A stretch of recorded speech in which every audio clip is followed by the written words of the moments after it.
நாம் நினைப்பதை அல்ல அவர் நினைப்பது, நாம் பேசுவதை அல்ல அவர் பேசுவது. ஒன்றை புரிந்து கொள்ளுங்கள், சத்துருக்கள் இயேசு கிறிஸ்துவை கொலை செய்ய வகை தேடினார்கள் என்று சொல்லப்பட்டிருக்கிறது. அவர் கொலை செய்ய, நிறைய இடத்துல அந்த வேர்டு வந்துட்டே இருக்கும், கொலை செய்ய வகை தேடிக்கொண்டே இருக்கிறார்கள். ஆமை, சத்துருக்கள் அவருடைய மரணத்தை குறித்து பேசிக் கொண்டிருக்கும் போது இயேசுவோ அவருடைய உயிர்த்தெழுதலை குறித்து பேசிக் கொண்டிருக்கிறார். இதுதான் ஜீசஸ், இதுதான் ஜீசஸ். ஆமே, சத்துருக்கள் அவருடைய மரணத்தை குறித்து பேசிக் கொண்டிருக்கும் போது இயேசு அவருடைய மரணத்தை குறித்து சொல்லுகிற இடத்துல எல்லாம் சொல்லுவார், ஆமே, ஆனாலும் மனுஷகுமாரன், ஆமே, 3வது நாளில் இந்த ஆலயத்தை இடித்து போடுங்கள், 3 நாளைக்குள்ளே நான் அதை எழுப்புவேன். இதுதான் அவர் அடுத்தடுத்த ஸ்டெப்புக்கு நேரா கொண்டு போக வைக்குது, அடுத்தடுத்த ஸ்டெப்புக்கு நேராக கொண்டு போக வைக்குது. அவர் பேசுறது ஃபுல்லா அந்த உயிர்த்தெழுதல், ரிசரக்ஷன் தான் அவர் வாயில இருக்கு.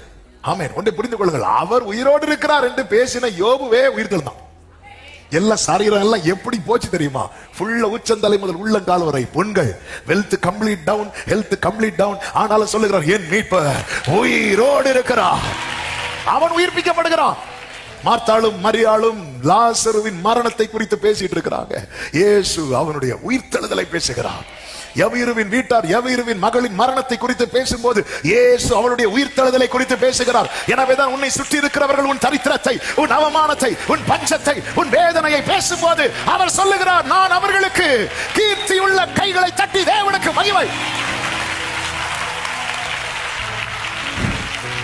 டொமிஷியன் யோவானுடைய மரணத்தை பேசுகிறான், அவனை தூக்கி பத்மு தீவுல போடு. பத்மு தீவுல வந்து இயேசு சொல்லுகிறார், மரித்தேன், ஆனாலும், எல்லாரும் சொல்லுங்க பார்க்கலாம், ஆனாலும் நீ சொன்னபடி சத்துருவே, நீ சொன்னபடி நடந்தது, ஆனா முழுமை அடையல, அவர் நினைத்தபடி